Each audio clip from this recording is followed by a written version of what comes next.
In the aftermath of World War II, the world emerged victorious, but deeply fractured. Europe lay in ruins. Nations struggled to rebuild. And from the ashes of conflict arose a new, invisible battlefield, a struggle not fought with conventional armies, but with ideologies, espionage, and the looming shadow of nuclear weapons. This was the Cold War. Democracy and capitalism, led by the United States and its allies, faced off against communism, championed by the Soviet Union. For nearly 50 years, the world held its breath, teetering on the edge of destruction. But what if that edge had crumbled? What if the Cold War had turned hot? Imagine a world where every crisis, every misunderstanding, and every act of brinkmanship escalated into direct conflict. A world where nuclear weapons, still fresh from the devastation of Hiroshima and Nagasaki, are used not once, but repeatedly. This is the story of a world that almost was. The seeds of global catastrophe were planted immediately after World War II. Germany was divided. Berlin was split. Eastern Europe fell under Soviet control. In response, the United States and its allies formed NATO, a military alliance to deter Soviet aggression. By 1949, the Soviets tested their first atomic bomb, shattering America's nuclear monopoly. The Cold War had become a nuclear standoff, an invisible war of fear and deterrence. Consider the Berlin blockade of 1948. In reality, it ended without bloodshed.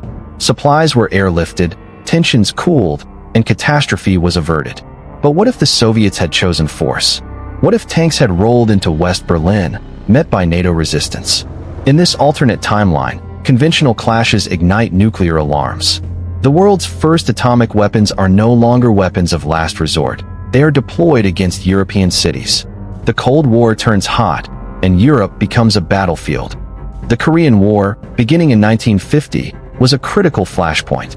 North Korean forces, backed by China and indirectly by the Soviet Union, clashed with South Korean and UN troops. In reality, the war remained contained. But imagine if escalation had been unchecked. If Soviet advisors had committed air and missile support and NATO forces responded with nuclear strikes, the Korean Peninsula could have become the spark for global war.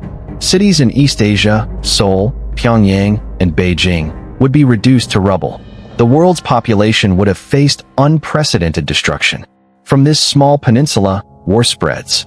Nations are forced to choose sides, alliances are tested, and the fragile balance of deterrence collapses. The first week of escalation sees millions dead. Asia, once a theater of proxy conflict, becomes a direct battleground between superpowers.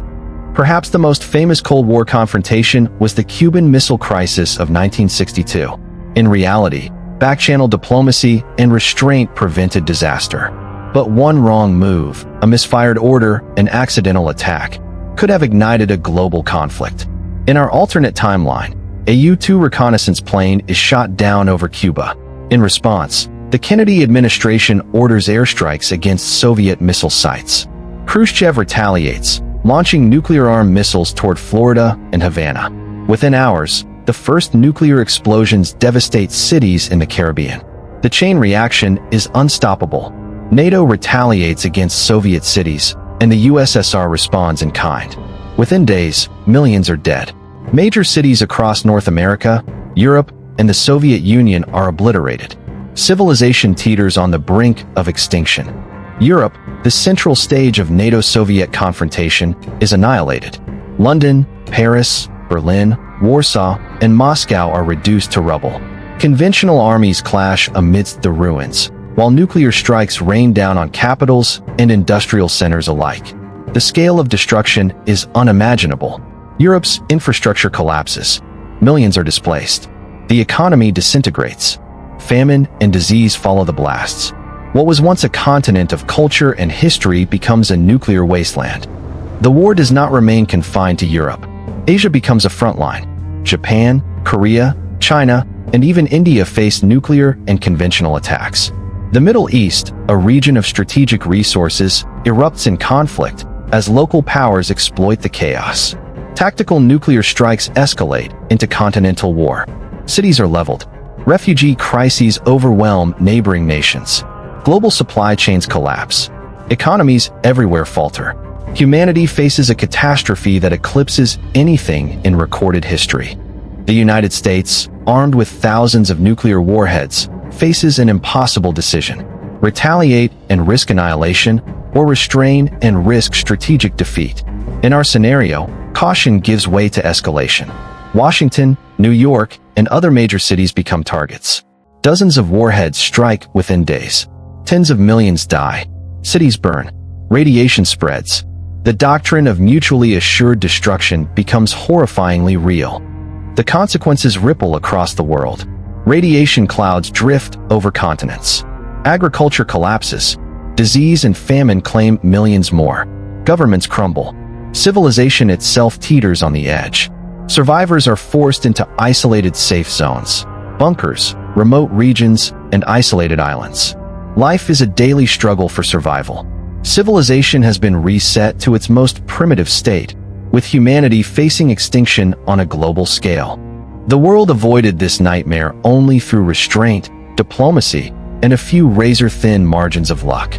The Cuban Missile Crisis, the Berlin blockade, countless proxy wars, all tested humanity's ability to survive its own destructive capacity. This alternate history is a warning. Nuclear weapons, once used, offer no second chances. Even a single miscalculation could destroy millions in hours. Leaders' decisions, communication, and restraint are literally matters of life and death. Imagine a world where the Cold War turned hot. Cities obliterated, millions dead, civilization fractured.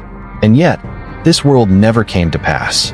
Humanity walked back from the brink, guided by reason, diplomacy, and the extraordinary caution of leaders on both sides. History is fragile. Civilization can unravel in weeks or months if fear overrides reason. The Cold War's survival is a testament to human ingenuity and human restraint. As we reflect on what might have been, we are reminded that peace is neither guaranteed nor inevitable. It is earned, it is maintained, and it is cherished